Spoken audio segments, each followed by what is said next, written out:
Muy bien, y comenzamos este programa dándole la bienvenida al analista internacional Cristian Lamesa. Bienvenido, ¿cómo estás? Hola Leila, Alejandro, encantado de estar una vez más con ustedes. El gusto es nuestro, gracias por tu tiempo. Cristian, bueno, la República Popular de Lugansk fue liberada, esto es lo que informó el Ministerio de Defensa de Rusia, y al mismo tiempo desde el Kremlin le piden a Zelensky que retire las Fuerzas Armadas ucranianas del Donbass, así se pueden salvar muchas vidas. ¿Cómo estás analizando lo que está sucediendo allí en Ucrania? A ver, me parece que por un lado es parte de la evolución natural de una guerra de desgaste que ha sabido llevar adelante el Kremlin, intentando minimizar eh, lo más posible la pérdida de vidas civiles, ¿no? Cosa que por supuesto el régimen de Kiev no ha hecho, más bien todo lo contrario. Pero debo de ser honesto y sincero y sinceramente no creo que haya una intención realmente genuina por parte de Zelensky de llevar adelante esto, a no ser que esté realmente en una situación desesperada, dado que hoy todos los esfuerzos militares por parte de Estados Unidos están dirigidos, por supuesto, al teatro de operaciones en el Golfo Pérsico. Y bueno, se sabe que incluso estaba pidiendo el presidente estadounidense lanzadores Patriot a Polonia que se negó a mandar. Así que la única explicación sensata que yo vería de corroborarse esto por parte del régimen de Kiev es que estén ya en un quebranto indisimulable y bueno, se ven obligados por eso a esta acción. Mm. Cristian, ¿qué tal? Te saludo Alejandro. ¿Cómo estás viendo el vínculo entre Zelensky y Estados Unidos y puntualmente Donald Trump? Lo comento porque en los últimos días también se estaba hablando, bueno, justamente de que Zelensky se estaba negando a las condiciones que le estaba también impulsando el propio Washington, ¿no? En este caso, bueno, retirar también las tropas, digo, había también, él mismo lo admitió, la propuesta de Washington era que las concesiones y las garantías de seguridad en definitiva de Estados Unidos iban a estar vinculadas a que justamente retire las tropas y él se estaba negando. Digo, en este vínculo que siempre fue muy tenso, ¿cómo lo estás viendo ahora puntualmente? Sí, yo no, en ningún momento vi ningún elemento, Ale, como para pensar que la relación entre Donald Trump y Volodymyr Zelensky pudiese mejorar, teniendo en cuenta que esta relación es pésima desde la primera administración Trump, cuando el republicano le pide a Zelensky, ya como presidente de Ucrania, que articule los medios necesarios ante la justicia de aquel país para poder desentramar la trama justamente de corrupción y de vínculos no para nada transparentes por parte de Hunter Biden y de la totalidad de la familia Biden con entramados corruptos y mafiosos dentro de Ucrania, la empresa Burisma, etcétera. Y Zelensky, muy por el contrario de intentar que la justicia pudiese acelerar esto, lo que hizo fue comprometerlo públicamente a Trump, como que lo estaba presionando y bueno, esto venderlo de forma tal que esto le costó, yo no recuerdo bien Alejandro, si uno o dos impeachment, pedidos de impeachment, que bueno, finalmente no prosperaron. Pero Donald Trump es un ser muy rencoroso, eso creo que todos los que más o menos conocemos la trayectoria del republicano lo sabemos. Y yo nunca dudé que al estilo de Pablo Emilio Escobar Gaviria, cuando sacaba la libretita del bolsillo de la camisa y escribía un nombre, que bueno, la libretita de Trump sin duda tiene desde ese momento el nombre de Zelensky y nunca lo borró de ella. Y esto que vos decís, claro que tiene que ver con el realismo desde el primer momento, desde la primera reunión de Steve Witkoff con el presidente Putin se llegó al entendimiento de que cualquier salida tenía que ver con la mirada realista del campo de batalla, de lo que estaba sucediendo y de que la única alternativa era justamente que saliese de los territorios de las nuevas regiones de Rusia las fuerzas ucranianas y que fueran reconocidas como tal internacionalmente, ¿no? Como nuevas regiones de la federación. Entonces, no es de extrañar, Zelensky se volvió un verdadero estorbo para Donald Trump, esto hay que decirlo, igual que sus patrocinadores europeos, que hoy se están frotando las manos ante torpe decisión de Donald Trump de meter sus fuerzas en Irán y yo creo que se frotan las manos porque creen que, y tal vez no les falta razón, que el futuro de Donald Trump ya está jugado y eso les abre, creo yo, una ventana de oportunidad de que pueda volver un globalista a la Casa Blanca.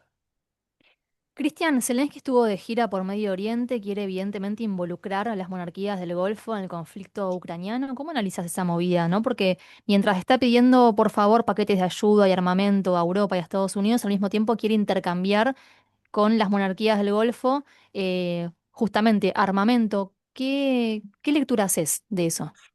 No, yo creo que en ese sentido fue a hacer algo que le fascina, que está muy acostumbrado y es pasar la gorra, como diríamos nosotros los argentinos. Fue a pasar la gorra, a ejercer la mendicidad que bueno, también dijo Donald Trump en algún momento que era el mejor vendedor del mundo porque cada vez que iba a Estados Unidos se volvía con $1.000 millones. Mm. Bueno, yo creo que fue a suplicar dinero, no solo para el aparato militar ucraniano, sino que siempre ahí es más o menos mitad, mitad para su séquito de corruptos y su propia cuenta bancaria, y otro tanto para armamento para que se siga matando y mandando al frente de batalla como carne de cañón a la juventud ucraniana. Él lo que quiere, estuvo especulando todo el tiempo con esa expertise que hay que reconocerlo, Rusia y Ucrania. Este conflicto ha cambiado la cara de la guerra, lo ha modificado absolutamente. La guerra nunca va a volver a ser lo que era. Que un dron FPV con una granada RPG-7 que en conjunto podemos estar hablando de cuánto, $500, y creo que estoy siendo derrochón, es capaz de destruir un tanque de $10 millones. Mm. Que un dron Shahed o Geran 2 que sale 20.000, $30.000 para interceptarlo, tenga que usar Patriots, que un interceptor debe estar $2 millones. Bueno, esto genera una asimetría absoluta en la guerra, en lo económico, que sabemos que lo económico es central en la guerra y la producción de armamento, y él con esa expertise que sí hay que reconocerlo, lo adquirió Ucrania y lo adquirió Rusia, por supuesto, los operadores de drones, etcétera, lo ofreció, entre comillas, voy a ser irónico, generosamente a Oriente Medio, porque obviamente los drones Shahed iraníes son prácticamente lo mismo que hoy Rusia produce como el Geran 2. Esos drones son iraníes de origen y entonces en ese sentido el tipo fue a sacar pecho, a mostrar chapa y a decir: Nosotros lo vamos a ayudar a interceptarlos, tenemos los operadores, tenemos la expertise", y fue a pasar la gorra a pedirle a estos multimillonarios del Golfo que le den el patrocinio económico que necesite y que es inagotable porque es una esponja de absorber dólares. Y, y en ese sentido hay que decir que yo escuché una noticia en las últimas horas. Yo creo, no recuerdo bien, pero creo que el número era algo así como 20 operadores de drones rusos, perdón, ucranianos, 20 operadores de drones ucranianos ya habían sido dados de baja en un ataque en Medio Oriente por parte de las fuerzas de misiles y de drones iraníes. O sea que la contribución le está durando poco tiempo, digamos. Cristian, hace un ratito hablabas de la situación en Medio Oriente, la situación de Donald Trump, o más bien la decisión, y en ese sentido, bueno, desde el Kremlin también indicaron que las negociaciones trilaterales para buscar justamente algún tipo de finalización del conflicto en Ucrania dependen de alguna manera de que culmine, ¿no? En este caso, la agresión militar norteamericana para que Washington se vuelva a concentrar en justamente en esa situación. ¿Qué escenarios se abren en función de lo que estás viendo, ¿no? De lo que está pasando en Medio Oriente para con el conflicto ucraniano? Digo, ¿cuál sería un escenario posible en caso de que estamos viendo un Estados Unidos que está titubeando mucho, que está con muchas dudas, con muchos reveses también? Digo, ¿es favorable ese escenario para llegar a una paz o a un acuerdo rápidamente, ¿no? ¿Cómo estás analizando interrelacionadamente esos dos conflictos? Sí, por supuesto que coincido con vos, están absolutamente relacionados los dos conflictos, lo tienen a Estados Unidos como un actor central. Eh, yo sigo convencido por diversos motivos que la intención de Trump es llegar a un acuerdo con Rusia.